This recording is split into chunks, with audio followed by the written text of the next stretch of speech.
కన్న తల్లితో సమానం. మనం తల్లిని ఎంతగా గౌరవిస్తామో మన భాషను కూడా అంతే గౌరవించాలి.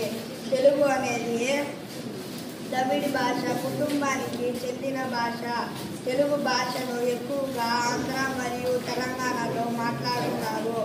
భారతదేశంలో అత్యధికంగా మాతృభాషగా మాట్లాడే భాషలలో తెలుగు 4వ స్థానంలో ఉంది.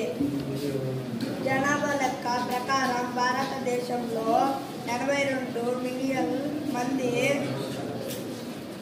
తెలుగు మాట్లాడుతున్నారు.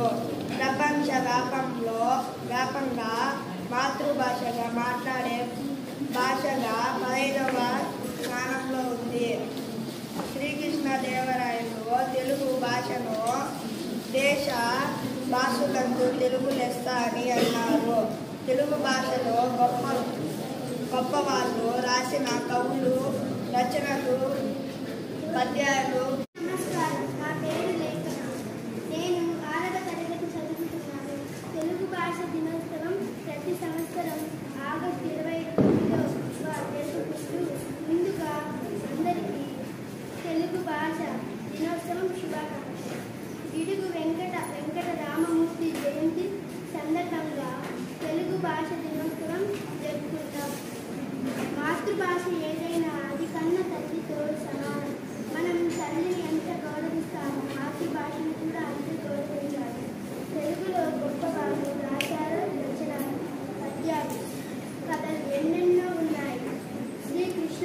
కృష్ణదేవరాయలు దేశ భాషలందు తెలుగు లెస్స అన్నాడు. భాషలు ఎన్ని ఉన్నా ఎవరి భాష వారికి విలువైనది.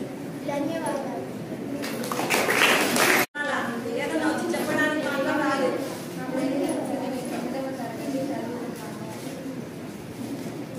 గిడుగు వెంకట రామమూర్తి పంతులు గారు 1868 ఆగస్టు 29, 1940 జనవరి 22 తెలుగు వాడుక భాష ఉద్యమ పితామహుడు గిడుగు వెంకట రామమూర్తి గారు. ఆయన గ్రాంధికంలో ఉన్న తెలుగు వచనాన్ని